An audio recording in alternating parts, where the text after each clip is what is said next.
তোমার মা বাংলাদেশি, তুমি রোহিঙ্গা, তোমাকে লাথি মেরে কাঁটাতারের ওপারে ফেলবো। রাজ্যের বিরোধী দলনেতা শুভেন্দু অধিকারীকে এই ভাষাতে নজিরবিহীনভাবে নিশানা করলেন রাজ্যের শাসক দল তৃণমূল কংগ্রেসের এক বিধায়ক। তিনি আবার জেলা তৃণমূল সভাপতিও। আমরা বলছি মালদার মালতীপুরের তৃণমূল বিধায়ক আব্দুর রহিম বক্সির কথা। মঙ্গলবার 29শে জুলাই মালদার চাচলে এক সভায় তিনি বলেন যে বিরোধী দলনেতা শুভেন্দু অধিকারীকে লাথি মেরে কাঁটাতারের ওপারে বাংলাদেশে পাঠানোর হুঙ্কার দিচ্ছেন তিনি। এদিনের সভায় উপস্থিত ছিলেন জেলা তৃণমূল নেতৃত্ব। বাঙালি শ্রমিকদের বিজেপি শাসিত রাজ্যে যেভাবে আক্রমণ করা হচ্ছে তার প্রতিবাদে এদিন একটি কর্মসূচির আয়োজন করা হয়। সেখানেই আব্দুর রহিম বক্সি বলছেন যে বিরোধী দলনেতার পিতৃ পরিচয় কি, মাতৃ পরিচয় কি? তার মা তো বাংলাদেশ থেকে এসেছিল, সে নিজেই একটা রোহিঙ্গা, সে সবাইকে রোহিঙ্গা বলছে। ওকে প্রথমে লাথি মেরে কাঁটাতারের ওপারে বাংলাদেশে ফেলে দেব। ভাবতে পারছেন প্রকাশ্য মঞ্চ থেকে জনপ্রতিনিধির মুখের কি ভাষা? কি বলছেন আব্দুর রহিম বক্সি, শুনুন। অধিকারী তোমার বাপের নয়, এই দেশ সুকান্ত মজুমদার তোমার বাপের নয়, এই দেশ আমাদের। বন্ধ বিরোধী নেতা, তোমার কি পরিচয়? তোমার মাও তো বাংলাদেশ থেকে এসছে, তাহলে তুমিও তো রোহিঙ্গা। তাহলে তোমাকে প্রথমে তাড়াবো, তোমার পরিবারকে প্রথমে তাড়াবো, তোমার বাবা তোমার মা সবাইকে প্রথমে তাড়াতে হবে। কারণ তুমি বলেছো পশ্চিমবঙ্গের বুক থেকে রোহিঙ্গা তাড়াতে হবে। তো তুমি তো স্বীকার করেছো কালকে বা পরশুর খবরে যে আমরা 1960 সালে আমার মা বাংলাদেশ থেকে এসছে। আবার তুমি বলছো যারা বাংলাদেশ থেকে এসছে তারাই রোহিঙ্গা। তাহলে তুমি রোহিঙ্গা, তোমার মা রোহিঙ্গা, তোমার বাপ রোহিঙ্গা, তোমার ভাই রোহিঙ্গা, সমস্ত রোহিঙ্গা তুমি। প্রথমে তোমাকে লাথি মেরে বর্ডারের ওপারে করে দিবে পশ্চিমবঙ্গের বাঙালিরা। তৈরি থাকো বিরোধী দলের নেতা, আমরা তৈরি আছি মালদার মানুষ। কেন এই কথা তিনি বললেন? এই প্রশ্নের জবাবে আব্দুর রহিম বক্সি বলেন যে যেভাবে মুখ্যমন্ত্রীকে আক্রমণ করছে, রোহিঙ্গা রোহিঙ্গা বলছে বিরোধী দলনেতা, সেই কারণেই তাকে বলেছি যে লাথি মেরে বাংলাদেশে কাঁটাতারের ওপারে ফেলে দেব। মালদা উত্তরের বিজেপি সাংসদ খগেন মুর্মু কোনো কাজ করেনি, ওকে গলায় বোল্ডার বেঁধে গঙ্গায় ফেলে দেওয়া হবে, সেই হুমকিও দিচ্ছেন তিনি। শুনুন তার কথা। শুভেন্দু বাবু নিজে বলেছেন বাংলাদেশ থেকে যারা এসছে তারা সব রোহিঙ্গা। আর আবার তিনি নিজে স্বীকার করেছেন যে 1960 সালে আমার মা বাংলাদেশ থেকে এখানে এসেছিল। তাহলে বাংলাদেশ থেকে যারা আসছে তারা বলছেন রোহিঙ্গা, তাহলে উনিও রোহিঙ্গা, ওনার পরিবারের রোহিঙ্গা। তাহলে রোহিঙ্গার এখানে থাকার অধিকার নেই, তাই উনাকে প্রথমে রোহিঙ্গা আখ্যায়িত করে এখান থেকে তাড়াবো। আমরা বর্ডার পার করবো, টেনে টুনে জিসেপির মাথার উপরে বসে এখান থেকে তুলে বাইরে ফেলে দিব। লাঠি মেরে বলছেন, লাঠি মেরে। এখন যদি সহজে না যায় তাহলে লাঠি মারতে গেলে লাঠি মারা যাচ্ছে, ভয় করছি না। আমার বিরুদ্ধে যা খুশি করুক, বাঙালির সম্মান গেলে, বাংলা ভাষা অপমানিত হলে, মুখ্যমন্ত্রীকে গাল দিলে লাঠি শুধু নয় আর যা যা করা দরকার সবকিছু করে দিব। বলছি বোম মারার বোম নিয়ে তারা করবেন, বোম মারবেন। আমরা বলেছি ক্ষুদিরাম বোস দেশ স্বাধীন করতে বোম হাতে ছুটে গেছিলেন ইংরেজদের বিরুদ্ধে, বাংলা ভাষাকে বাঁচাতে, বাঙালিকে বাঁচাতে। যেটা আজকে আন্দোলনের বোম নিয়ে আমাদেরকে ছুটতে হয়, আমরা পিছু পা হবো না। আমাদের যে তাতে ফাঁসি হবে, গুলি খেতে হবে। বোম নিয়ে ছুটবে, আন্দোলনের বোম নিয়ে ছুটবে। বলছি খগেন মুর্মুকে জলে ডুবাবো কেন বললেন?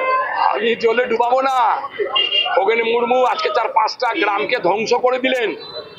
গঙ্গা ভাঙন প্রতিরোধের দায়িত্ব কেন্দ্রীয় সরকারের। হাজারবার আন্দোলন করার পরও কেন্দ্রীয় সরকার নড়ছে না। আর ওখানে গিয়ে তিনি রাজনীতি করতে গেছিলেন। বিজেপির মানুষরা তাকে তাড়া করেছে, বোল্ডার নিয়ে দড়িয়ে বেড়েছে, দড়ি নিয়ে যে গোলায় বেঁধে নৌকাতে দিয়ে মাছ নদীতে ফেলে দিব। আমরা বলিনি, ওখানকার বিজেপির লোকেরা, সাধারণ মানুষরা বলেছে।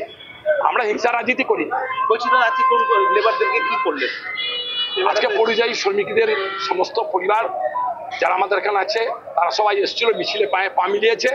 আর তারা অভিজ্ঞতা যে মমতা ব্যানার্জি তাদেরকে ওখান থেকে ছাড়িয়ে নিয়ে এসছেন, আমি আন্তরিকভাবে কৃতজ্ঞ মমতা ব্যানার্জির কাছে। তারা মঞ্চে উঠে তার অভিজ্ঞতা স্বীকার করবে। বলছি না, আপনি এই মঞ্চে দাঁড়িয়ে বললেন বিজেপিকে ভয় পেয়েছেন যে কংগ্রেস সিপিএম এর সাহায্য চাইলেন আগামী 2026-এর লড়াইয়ের জন্য।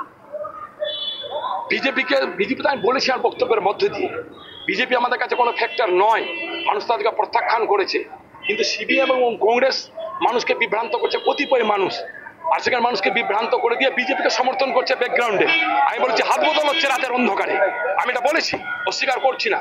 তাই সাধারণ মানুষকে বলেছি এই ধরনের কংগ্রেস নেতৃত্ব থেকে সরে এসে মমতা ব্যানার্জিকে সমর্থন করে পশ্চিমবঙ্গের বুকে একটা পরিবেশ তৈরি করুন, যেটার মধ্যে দিয়ে ধর্মনিরপেক্ষতার মধ্যে দিয়ে সাম্প্রদায়িক সম্প্রীতির মধ্যে দিয়ে পশ্চিমবঙ্গের মানুষ বসবাস করবে। আগামীতে বিরোধী শূন্যের হুঙ্কার দিচ্ছেন যাদবের বড় মঞ্চে দাঁড়িয়ে, কি বলবেন জেলা সভাপতি? বিরোধী শূন্য হবে এবার, মানুষ ভোট দিবে না তো কি আমি জোর করে আমার ভোটে হয়ে যাবে?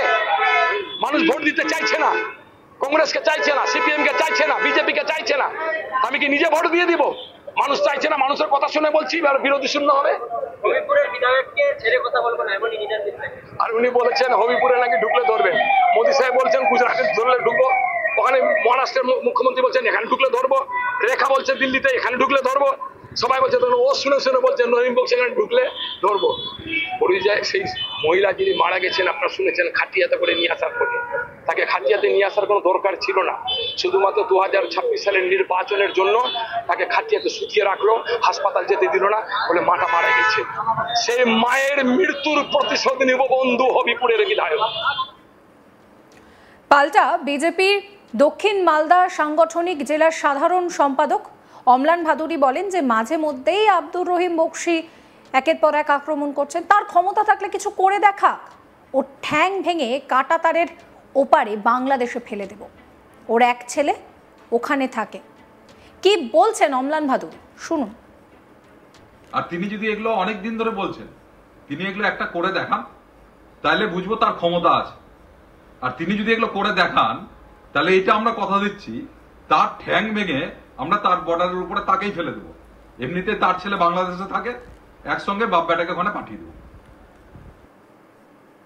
আব্দুর রহিম বক্সি পরিষ্কার বিরোধী দলনেতাকে কটাক্ষ করে বলছেন যে তুমি বাংলাদেশি, তোমার মা রোহিঙ্গা, তোমাকে লাথি মেরে কাঁটাতারের ওপারে ফেলে দেব। কি বলছেন তিনি আরো একবার শুনুন। অধিকারী তোমার বাপের নয়, এই দেশ সুকান্ত মজুমদার তোমার বাপের নয়, এই দেশ আমাদের। বন্ধ বিরোধী নেতা, তোমার কি পরিচয়?